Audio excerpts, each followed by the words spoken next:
sorcier dit à un bébé, rassois-toi, la marche n'est pas faite pour toi. Reste au sol, c'est plus sûr. Bien au contraire, on l'encourage. Vas-y, tu peux y arriver. Alors, pourquoi plus tard, un échec devient-il une condamnation, une catastrophe? Honorable membre du jury, éclairé public, recevez mes civilités. L'échec, certains le redoutent comme une malédiction. D'autres le subissent en silence. Ils s'évitent sans prévenir, soufflent sur les rêves et les fait vaciller. Et si, derrière sa froide apparence, il dissimulait un passage secret fait de nouvelles possibilités. Nelson Mandela a connu l'obscurité d'une cellule avant de devenir un symbole de paix et de liberté.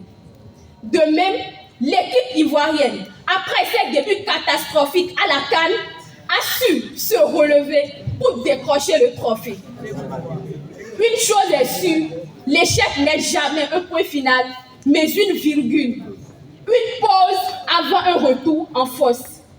Le rappeur franco-congolais Youssoupha ne croyait pas si bien dit dans son célèbre clip Mon Roi, dédié à son enfant, lorsqu'il disait, je cite, « Quand tout ce que tu as construit s'écroule, je sais que c'est l'enfer. Et si tu l'as déjà fait une fois, alors tu peux le refaire. » Fin de citation. L'échec, loin d'être une condamnation, est un défi à relever. Mais soyons honnêtes, tout le monde n'a pas la force mentale d'un samouraï. La société, avec ses jugements accusatoires, fixe parfois le sort des autres.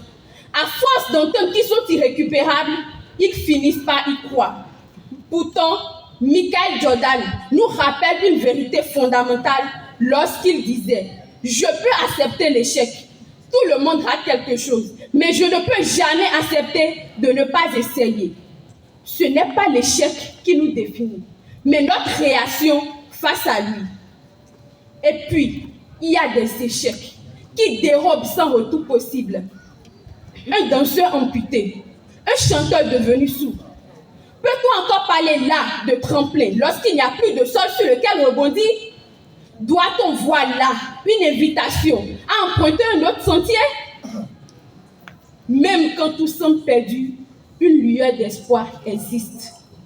Reichal, aveugle dès l'enfance, s'est lancé dans la musique et est devenu une légende.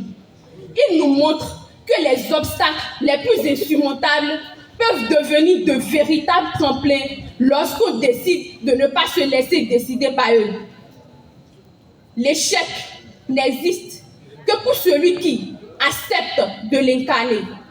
L'échec n'existe que pour celui qui renonce à se relever ou laisse la société lui dicter sa destinée. Une seule chose met fin à toute chose, c'est la mort. Tant qu'on vit, il y a de l'espoir. Tant qu'on vit, on peut recommencer, reconstruire. Alors, à vous de choisir. Allez-vous rester statique, tel des vases décoratifs dans un salon, ou vous battre comme de véritables guerriers prêts à écrire leur propre légende? Jusqu'à preuve du contraire, vous êtes encore tous vivants, à moins que fantôme ne se cache parmi nous. Dans ce cas, toutes mes excuses. Aux autres, je réitère, tout est encore possible. Je vous remercie.